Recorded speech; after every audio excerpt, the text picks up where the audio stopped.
Hey, liebe Musikfreunde, schön, dass ihr am Start seid bei einer weiteren Ausgabe von Frags Music. Heute zum Thema Coverart, Plattencovers, unter anderem mit Queen Mit Ideal und mit Jefferson Airplane. und dem verstörenden Cover von King Crimson. Bleibt dran, schaut euch die Sendung komplett an und jetzt geht's los.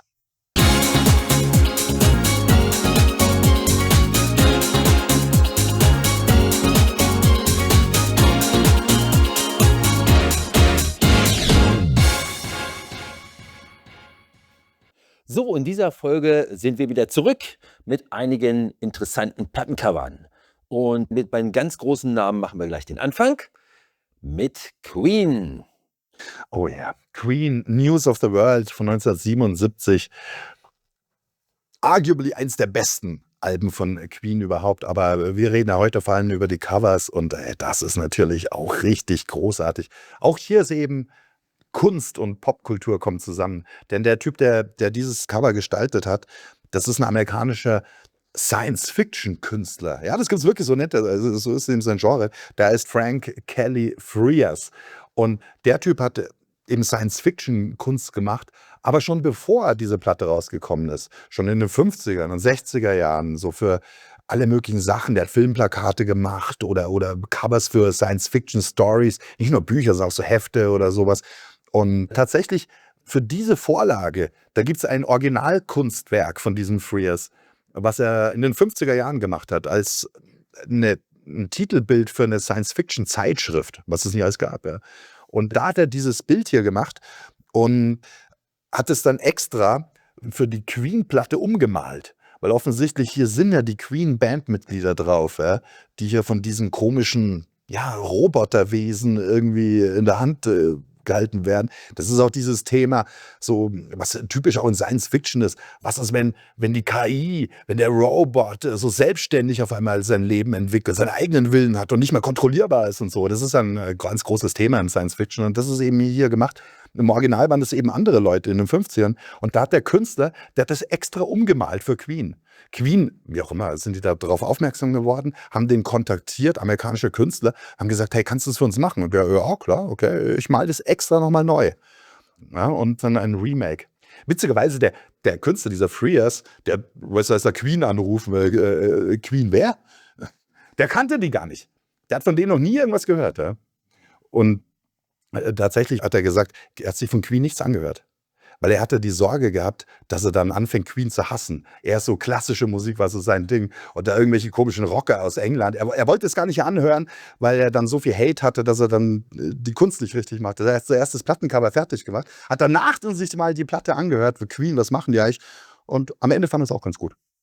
Eigentlich ein Wunder, mich überrascht das, denn eigentlich Queen steht ja nicht unbedingt für so eine Art von Musik, also weil es ist ja doch irgendwie sehr, sehr mechanisch, sehr distanziert von der künstlerischen Seite her. Mich überraschte das ein bisschen, dass das ein Queen-Cover ist, weil auch da, wir hatten es ja schon, dass du dann nicht den Standard hast, der was weiß ich, und Freddie Mercury in einer bestimmten Stellung oder sowas, das wäre schon gut gewesen. Aber klar, die sagen sich irgendwann auch mal, wir müssen einfach auch mal einen anderen Look haben, wir müssen einfach auch mal in ganz andere Wege gehen und dann ist Ihnen das vielleicht auch deshalb in den Sinn gekommen? Oder gibt es vielleicht sogar einen anderen Grund? Das, kann ich dir jetzt gar nicht sagen. Ja. Ja, also wir sollten zumindest noch eins erwähnen, nämlich das Blut an den Fingern. Wieso das Blut? Ja, das sieht ziemlich übel aus. Ich meine, hier ist eine große Wunde an der Brust und hier ist das Blut. Das heißt, er hat ihn so ein bisschen gepaukt. Auch das war im Originalbild schon drauf. Ja, es ist echt schon ziemlich shocking. Aber wir hatten ja schon einige schockierende Plattencover hier besprochen. Das war auch Teil des Business, weißt du, irgendein Hingucker, irgendwie schocken. Es ist Rockmusik am Ende. Ja. Und man sieht es ja noch hier, das Rot ist ja nicht nur an den Bestellen, wir haben es ja hier oben auch nochmal. Ne? Ja, sagst du, so Signalfarben, so Warnung. Ja. Und wenn wir schon bei Rot sind, dann ist unser nächstes Cover natürlich ideal geeignet. Oh, was für eine Brücke, Axel. Was soll ich? Also, ja, Ideal, da sind wir jetzt im Jahr 1980 und 1980 war das halt eben so, dass wir die Band Ideal, die ist auch schon, soweit ich weiß, das ist ihr Erstlingswerk. Das ist fürs Debütalbum, ja. Berlin ist da drauf, blaue Augen, hat überhaupt so einen Knaller hier von Ideal. Genau, Blaue Augen war ja eigentlich ihr wichtigster Titel erstmal, um das Ganze anzuschieben und deshalb also hier Ideal. Vielleicht müssen wir noch mal erwähnen, dass das hier nicht bei einer großen Plattenfirma rausgekommen ist, sondern in einem sehr kleinen Laden, der das dann sozusagen rausgebracht hat, die Industrie hat damals gedacht, was ist das? Das klingt ja nicht so, wie wir es gerne hätten oder sagen wir mal, wie sie es gewohnt waren, so in die Richtung zu denken. Und dann die waren sehr experimentierfreudig eigentlich schon, muss man sagen. Viel gab es da nicht in der Richtung. Gerade auch die Frauen, die dann auch mit textlichen Inhalten kamen, die neuen war. Das war schon was Neues. Und ich meine, ich gehe auch davon aus, dass nicht ganz umsonst auch hier, dass sich sozusagen hier in dem Gekritzel widerspiegelt. Da hat man sich doch was beigedacht. Ja, das Gekritzel übrigens ist von Bettina Sefcoff, damit der Name auch mal erwähnt wird. Grüße! Die hat dieses Cover gestaltet. Jan, du hast völlig recht. Aber 1980, da war NDW noch nicht das große Ding. Und wie du erzählt hast, die Plattenindustrie, die hat dem gar nicht zugetraut. Die haben es gehört und gesagt, hey komm, was ist das für Mucke? Irgendwelche Spinner aus Berlin, hey, nee, das machen wir nicht. Ja? Und die haben alle Labels haben abgelehnt. Und es war dann tatsächlich dann das Label von dem Musiker Klaus Schulze. Kennt ihr Klaus Schulze noch? Berliner Musiker, Krautrocker aus den 70ern. Der war irgendwann mal Mitglied bei Tangerine Dream. Und der hat auch solo ganz viel gemacht. Klaus Schulze, so Elektro-Wizard, weißt du, auch so voll so ein Nerd, um sich rum nur Technik und dann Elektrosounds. Und der hatte halt auch so ein kleines, wirklich kleines, fast schon obskures Plattencover. Und der war der Einzige, der die verlegt hat, weil der halt auch Berliner ist und er hat diese Connection gesehen. Das Album ist aber dann richtig erfolgreich gewesen. Oh, Möglicherweise eins von den Alben, die überhaupt dieses NDW-Ding mal voll angesprochen genau. So ein genreprägendes Album und war wirklich ein Geniestreicher.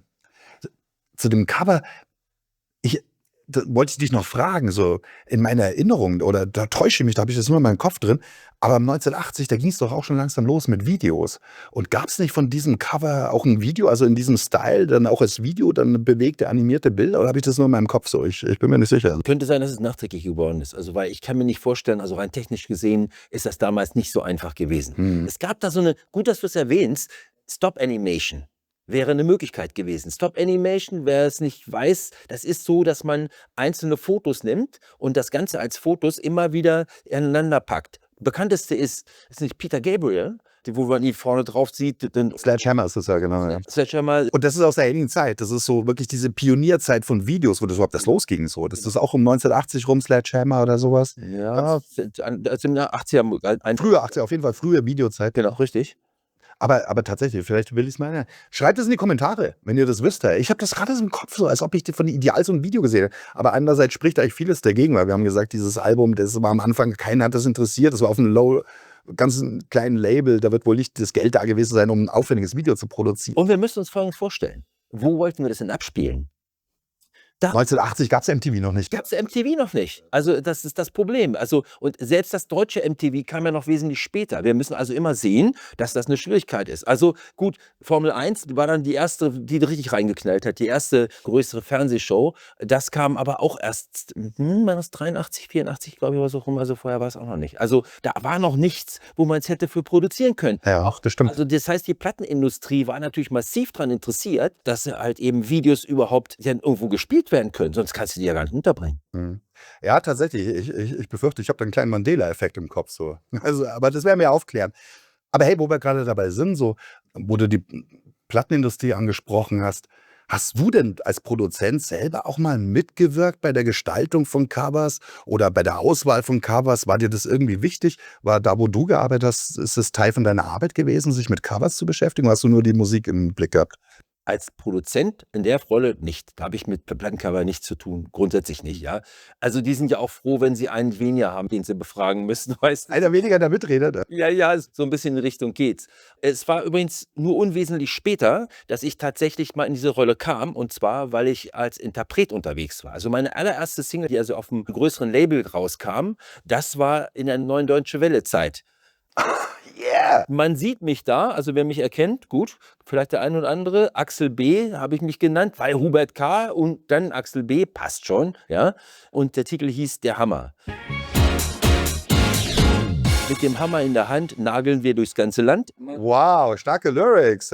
Muss ich gleich notieren, wenn wir irgendwann über Texte sprechen hier. Dann werde ich dir das wieder vorsetzen. So. Genau. Und ja, das war ein bisschen die Überlegung, um die Leute so ein bisschen aufgrund des Covers in eine etwas andere Richtung zu führen, als man vielleicht sonst bei der Musik und bei dem Text uns vielleicht sehen könnte. Ja, hat sich dann der eigentliche Produzent, also damals war ich noch kein Produzent, sondern ich war dann derjenige, den man sozusagen als Künstler eingekauft hat. Und es war auch eine einmalige Gelegenheit. Ich muss dazu sagen, Der Hammer ist jetzt nur eins von den Werken. Ich habe ja auch andere Sachen gemacht. Hör doch endlich auf zu quatschen, hieß ein Titel, ja, wo ich dann doch sogar leicht politisch wurde und da sagt er mal zu, während ihr Schmidt erzählt gerade diesen und ich denke nur, hör endlich auf zu quatschen. Ja, so, das war halt eben auch der Punkt, der mich auch interessiert hat. Dann kam die Neue Deutsche Welle und das war für mich eine gute Gelegenheit, dann auch einfach auch viel mit auszuprobieren. Und da kam das eben bei raus. Zum Beispiel, hör doch endlich auf zu quatschen. Auch an andere Sachen, wo ich mit Zitaten gearbeitet habe. Eine tolle Zeit. Hat mir sehr, sehr viel Spaß gemacht. Du weißt auch, was anderes ist. Der weitaus kommerziellste Titel war der Hammer, ja, weil er auch sehr, sehr eingängig ist und halt, man hört das Hämmern übrigens auch auf der Aufnahme. Also wer mal auf YouTube gucken will und was hat der denn, um Gottes Willen, sich verzapft, ja, also auf Spotify gibt es das nicht, es gibt's nur halt eben irgendwo auf YouTube, dann hört man den Hammer halt eben. Das heißt, du hast da echtes Hammerschlagen, das habt ihr im Studio aufgenommen oder auf einer Baustelle, bist du so ein Zimmermann mit dem Mikro und hast mal ein bisschen aufgenommen? Genau, tatsächlich so. Das war tatsächlich so. Wir haben es wirklich gemacht, weil es war, damit das auch gleich so eine Authentizität kriegt und dann haben wir es also ein Beat gepackt. Das habe ich gleich mit ins Studio gebracht, weil das muss man jetzt nicht im Studio machen. Aufgenommen übrigens ist im weltbekannten Hansa-Studio. Oh, Hansa-Studio Berlin, wo Bowie ja gearbeitet hat und so. Ja. Und das Schöne war, also ich hatte den Termin, komme da ins Studio rein und denke, die kennst du doch, die da gerade vorbeilaufen. Depeche Mode. Oh, ja, Depeche Mode. Und zwar ist warum? Weil die Master and Servant, das Album, wurde da aufgenommen. Und der Hammer war, die hatten was ganz Neues gemacht, was soundmäßig wirklich ein ganz großes Experiment war. Die haben unten da im Foyer, die haben in der großen Halle, also war eine richtig, also normale Auftrittshalle, wenn du so willst. Da haben wir die Musik reingeschickt, über die PA geschickt, sodass das richtig laut war. Und das haben sie mit Mikrofonen dazu aufgenommen, so als würdest du das jetzt im Konzert hören. Und dann der Originalaufnahme zugemischt. Dadurch gab es einen ganz eigenen Sound. Und die waren gerade am Rausräumen. Also jetzt also ihre Crew. Und die sind auch vorbei. Und Also dachte ich, boah, du bist erstmal Starstruck, weil ja, Zeitpunkt Master and Servant, da waren Depeche Mode schon keine Unbekannten. ja, absolut. Richtig groß. Ich war noch Fan von denen. Also insofern, das passte mir natürlich. Und dann dachte ich, ausgerechnet, ja, jetzt muss ich jetzt in dem Studio singen, so nach dem Motto. Und dann dachte ich auch so, also mir ist nicht leicht gefallen. Aber Hansa-Studios, das ist ja wirklich auch so ein legendärer Ort. Und ey, vielleicht, Axel, werden wir auch irgendwann mal eine Sendung machen, wo wir so legendäre Studios sprechen. Da wäre Hansa-Studio auf jeden Fall dabei. Weil das ist ja ein historischer Bau, direkt in Berlin an der Grenze gelegen. Das heißt, du hast ein Fenster geschaut und da war die Mauer. Dort ist auch von David Bowie so dieser berühmte Song Heroes entstanden, ja, wo er genau das singt, so wir küssen an der Mauer und so weiter. Hansa-Studios, legendäres Studio, weil es auch so groß ist, wie eben ein historischer Bau. Das hat dann auch so große, fast schon hallenartige Räume. Ja. Wo du natürlich ganz anders auch experimentieren kannst. Das hat der Bowie auch schon gemacht. Da bei den Hero-Sessions dann das Mikrofon mal 5 Meter weg, wie klingt es dann und so weiter. Ja.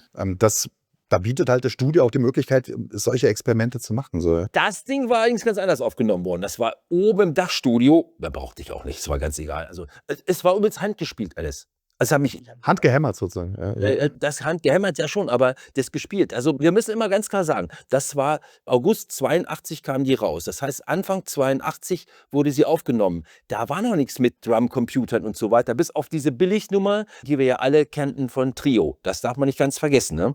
Die allerersten Drum Machines, ja. Ja, das spannend ist. Übrigens, das haben die Japaner genannt früher. Ja, dieses Tick-Tock, Tick-Tock, Tick-Tock, ne, kennt man so, was man so kennt, ne, das Schlagzeug nachahmen sollte, das nannten die Japaner. Ach so? Ja, weil das war halt aus Japan, diese Geräte, ja, also die haben sie da hergestellt. In China gab es in dem Sinne noch nicht auf der Ebene, aber dann hat man das so gemacht. Also insofern passt das natürlich ganz gut, aber wir wollten richtigen Sound haben, also richtigen Bass haben und jemand, der das gespielt hatte. War schon live sozusagen da aufgenommen worden. Es ist wirklich faszinierend, Axel. Ja, man entdeckt immer wieder neue Facetten bei dir. Man kann sozusagen behaupten, du bist ein NDW-Artist, ein NDW-Künstler. Ja, wenn ich auch nicht zu den erfolgreichsten gezählt habe. Egal, aber vielleicht ein Musician. Weißt du, andere haben dich gehört und denken, boah, das ist ja heißer Scheiß, sowas machen wir auch. Ja. Genau. Das ist ja der Hammer, ey. Axel ist NDW-Spezialist. Sehr schön. Also, ja, wir haben auch noch weitere Schmuckstücke gefunden, ne? Und zwar ein Plattencover, was eine spezielle Geschichte hat. Ein kleines Schatzkästchen. Das ist hier Long John Silver, so heißt das Album von der Band hier überall zu sehen, Jefferson Airplane. Jefferson Airplane, eine von den klassischen Hippie-Bands, San Francisco, 60er Jahre, Sommer der Liebe, Grace Slick, ja, die Sängerin, man nannte sie die Acid Queen und so. Das ist wirklich wahrscheinlich die bekannteste Ja, San Francisco Hippie Counterculture Band überhaupt, Jefferson Airplane. Sehr erfolgreich auch. Einige Alben gehabt, die richtig große Hits gemacht haben. Spannende Bandgeschichte auch, aber die erzählen wir euch vielleicht an anderer Stelle. Hier geht's um Long John Silver. Du kannst aber zumindest mal nennen, welche großen Titel Jefferson Airplane gemacht hat. Ja, am bekanntesten ist natürlich ihr Album Surrealistic Pillow. Da sind dann so Sachen drauf wie White Rabbit, If You Want Somebody to Love und so. Das sind diese wirklich Klassiker. Also es ist größer als die Band. Das ist so die typische Hippie-Musik, wenn man so dran denkt. So ein bisschen LSD geschwängert. Und so war das halt 1967 in San Francisco. Die Sängerin Grace Slick, man nannte sie auch die Acid Queen, ne? Und der hat das aber scheinbar auch nicht geschadet, weil die hat noch wirklich jahrzehntelang Karriere gemacht, auch dann irgendwann dann komplett auch im Mainstream wieder angekommen. So. Aber Jefferson Airplane, das war eine Hippie-Band. Das ist, was man klar sagen muss. Und bei diesem Album von Long John Silver, da gibt es wieder ein Feature, wenn du so diese Originalplatte gekauft hast, in den ersten Auflagen, dann konnte man dort auch etwas basteln. Und ich habe die Platte selber noch nie in der Hand gehabt, deswegen kann ich es nicht ganz erklären. Aber du konntest sozusagen, da waren Elemente, wenn du die aufgebaut hast, dann hast du so ein Humidor erstellen können.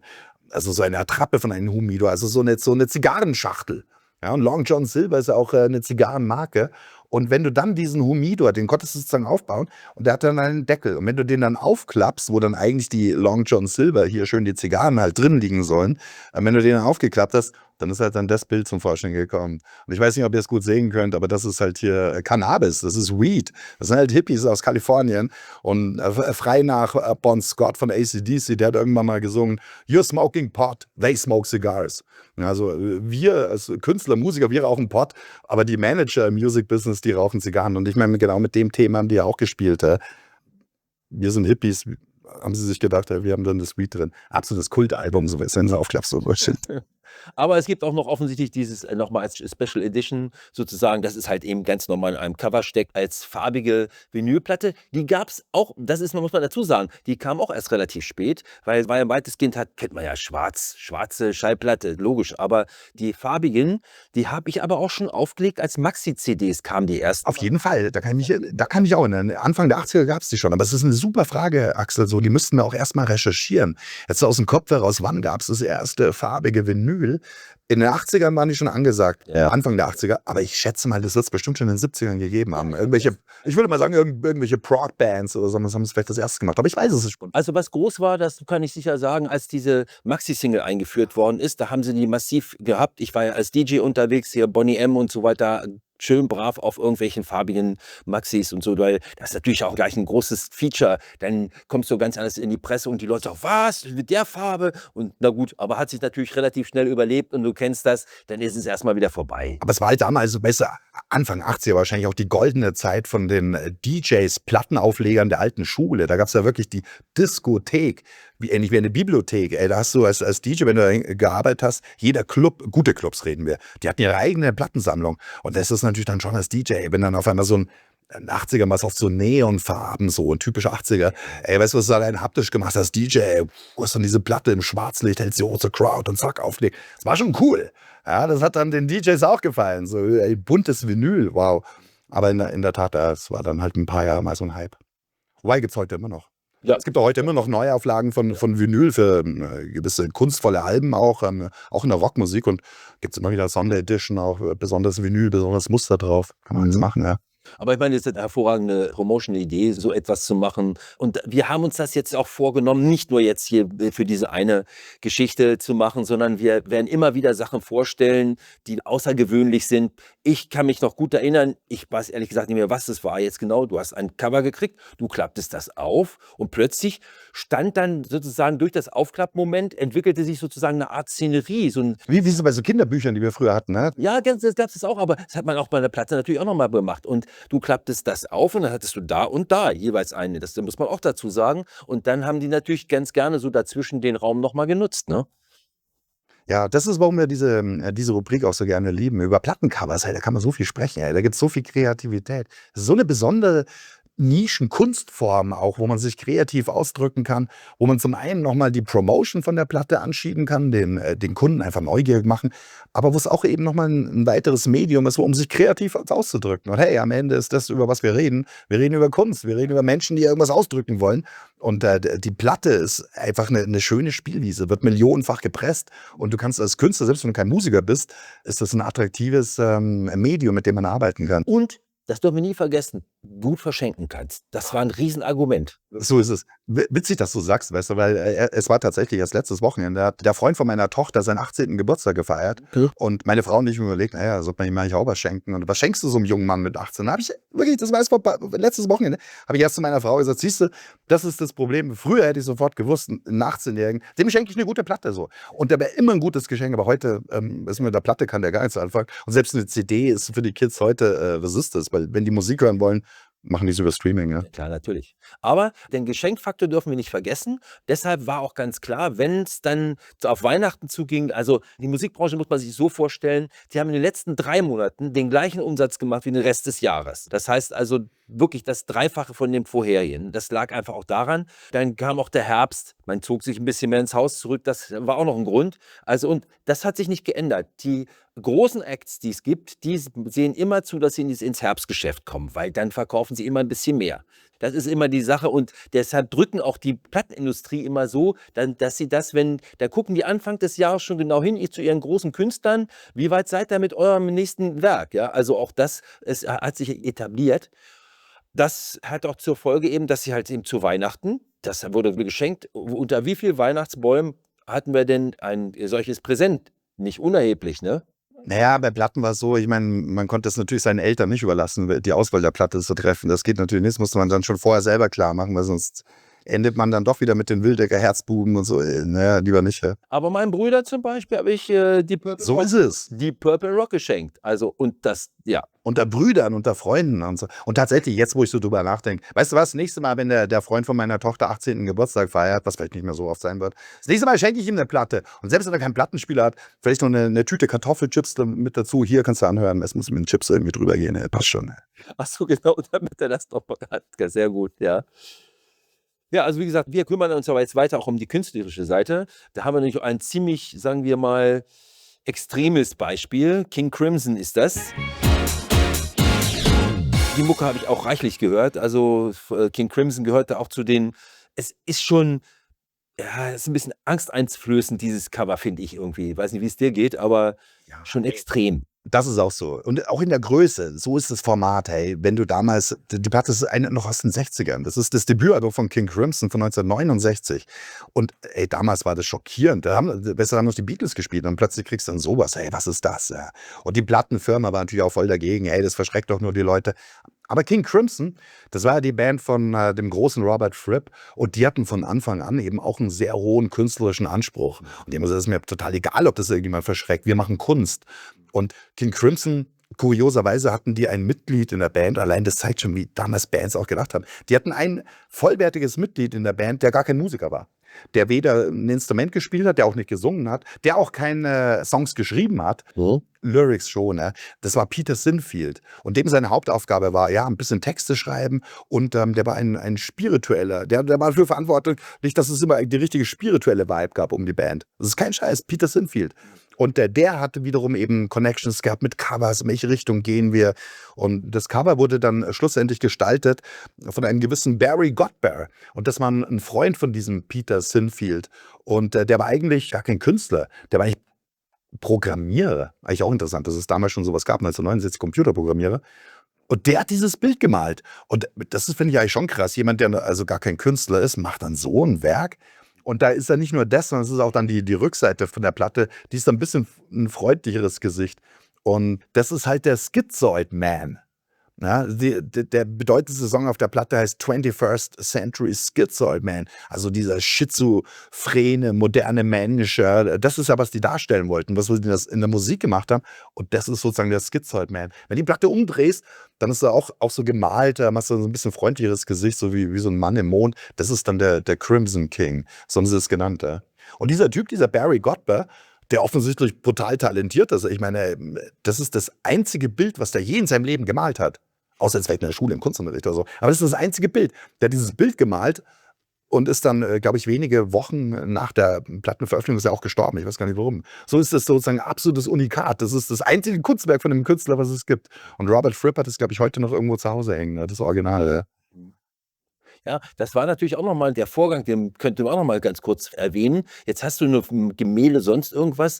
Ja, wie würden wir es heute machen? Ja, die hatten früher schon einige Probleme, diese Cover so zu gestalten, weil du hast ein ganz klar festgelegtes Format. Ja. Wir haben 30 mal 30 Zentimeter waren das ja, muss man auch mal sehen. Ungewöhnlich auch in der Kunst, so als Quadratformat hat man gar nicht so oft. Genau, richtig. Also, aber wenn man sich heute, weiß ich, Spotify anguckt, man sieht die immer noch als Quadrat. Also es hat sich durchgesetzt. Gut, was da drin war, war ja schließlich rund. Ja, also insofern ist der Abstand überall gleich. Ja, Die Quadratur des Kreises oder was? Jetzt geht es richtig in die Mathematik rein. Nee, aber das stimmt halt. Die Form gibt halt dann die Kunst auch vor. Das ist das Format. wir haben noch eins noch gar nicht erwähnt. Und zwar, was hat man denn gehabt? Hat man die einfach so reingepackt? Nee, hatte man nämlich nicht, sondern da war noch mal ein Extra-Sleeve drin und was du nämlich dann da ins Cover reingeschoben hast. Und das hat ganz schön genervt manchmal. Das Gefrickel manchmal, ja. Das wollte nämlich manchmal nicht so richtig rein. Und das ist irgendwann eingerissen und man hat ja seine Platten geliebt und so. Ja, das ist in der Tat wahr. Du hast recht, man muss das erzählen, weil viele Leute haben keine Platten mehr. Genau. Das sind immer nur die äußere Hülle, die ist wirklich so aus Pappe, aber drinnen hast du noch so aus Papier wie so ein Kuvert, so einen Umschlag, wo du die Platte reinschiebst und dann schiebst du das ganze Kuvert dann rein. Weil wenn du die direkte Vinyl mit der groben Pappe in Verbindung bekommst, dann könnte der Sound ein wenig leiden und deswegen. Aber es haben manche Leute auch kreativ genutzt. Also das kann man durchaus sagen, weil die haben dann dort auch Texte drauf abgedruckt. Das war also zum Beispiel eine Möglichkeit, die sie hatten. Also es war immer wieder irgendetwas, was man da unterbringen konnte. Oder es war eben auch so, dass noch zusätzlich manchmal so ein zusätzliches Papierstück war, in dem nämlich die Tour angesagt worden ist. Das heißt, jetzt sollte die neue Tour kommen und dann hattest du nämlich deine Werbung drin. Das dürfen wir auch nicht vergessen. Also es war schon das ist eine ganz andere Zeit, die auch ganz anders genutzt werden konnte. Und auch immer wieder eine Frage, wie viel Aufwand hat man dem Cover gegeben? Wenn da kein großes Budget war, dann war es halt einfach so eine weiße Papierhülle, die da drin steckt als Sleeve. Aber eben manche haben dann auch die Innenseite komplett großartig designt. Und ja, Cover hat einfach ein riesenschönes Thema. Macht mir total Spaß, mit dir darüber zu sprechen. Ich liebe auch diese Platten so. Ich habe so viele Platten in meinem Leben schon gesehen, schon als Kind in den Plattenläden und so. Dieses haptische, so ein Album in der Hand haben. Wow, ey, großartig. Gut, Frank, dann setzen wir uns mal gleich dran und machen gleich mal das nächste. So machen wir es. Von 1000 Covers suchen wir die besten raus. Die besten Plattencovers aller Zeiten hier für euch bei Frags Music.